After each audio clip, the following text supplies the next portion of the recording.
Iniimbestigahan ng NBI ang haka-hakang palabas lang ang naganap na putukan sa Senado. Itinuro rin nila si Senate Sergeant at Arms Mau Aplaska na unang nagpaputok ng baril. Para bigyan ng mukha ang balita, live mula sa Malacanang si Mobile Journal Julie Baiza. Julie. Pops J, inilahad ng Palasyo at ng National Bureau of Investigation ang nangyari sa insidente sa Senado kagabi. May paliwanag din sila kung bakit may NBI agents sa GSIS building.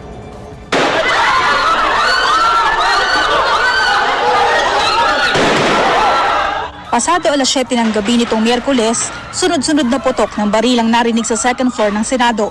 Ayon kay Senate Secretary Mark Mendoza, perceived NBI ang pumasok sa gusali kung saan naka-protective custody si Senador Ronald De La Rosa. Pero agad itong itinanggi ni NBI Director Attorney Melvin Matibag. Wala raw silang tauhan doon, may agency performance review and planning daw sila ng mga opisyal. With us, Well, we have to coordinate po para po hindi po nangyayari yung mga ganito. Pero kinumpirma rin niyang humingi nga ng tulong sa kanila ang GSIS, kaya nagpadala ng tauhan doon. Yan din ang nilinaw ng palasyo sa isang press briefing isang araw matapos ang putukan. Si GM Rick Veloso ng GSIS ay humingi ng assistance sa NBI para masecure ang kanilang premises. Ito po ay pinasinayaan ni NBI Director Tony Matibag.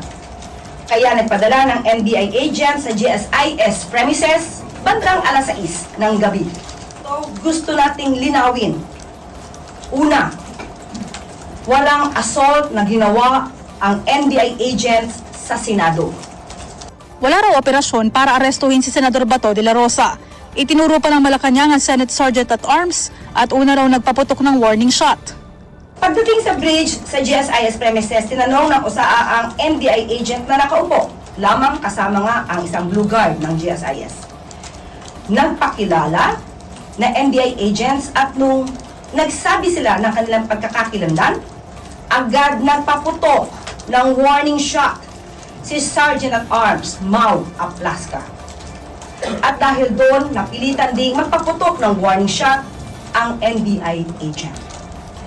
As of 11:09 a.m., several sources confirmed that the Senator Bato, is no longer in the Senate premises. But we are still getting official confirmation on the report.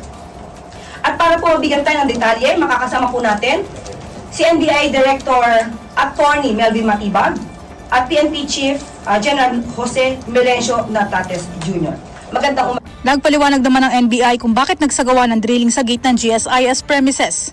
Tinatanggal po nila yung lock because the access from the Senate going to GSIS, yung susi po, ang report po sa akin ni GM Veloso is nandoon po sa Senate. Ang gusto po niya, isara po yung lugar na yun kasi nga po, labas-masok na raw po ang ibang tao, hindi na po masecure yung lugar at yung mga employees. So yung primary concerns po niya.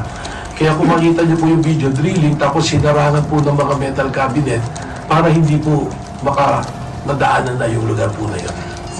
Hindi naman direktang makasagot ang NBI at Philippine National Police sa haka-hakang stage ang nangyaring putukan. Gumugulong daw kasi ang investigasyon. There are about 20 personalities na nakita na. And it will be, these statements will be, i-compare po natin sa mga ebidensya like for example, physical evidence, and shells, lalo na yung ating CCTV footages. Si Pangulong Bongbong Marcos, mabilis ding nilinaw na walang kinalaman sa nangyaring putukan ng gobyerno. Hindi po gobyerno ang gumawa nito. Walang pumasok na tigalabas na sundalo, na militar, na NBI sa Senado. Wala pong instruction kahit na kanino na hulihin si Senator Bato. Pops J, hindi na rin nagbigay ng pahayag ang PNP kung sino-sino bang iniimbestigahan o kung kasama ba dito si Senate Sergeant at Arms Mau Aplaska. Hawak na raw ng Pasay City Police Station ang investigasyon. Mga kapatid, Mobile Journal Julie Baiza po, hatid ang mukha ng balita.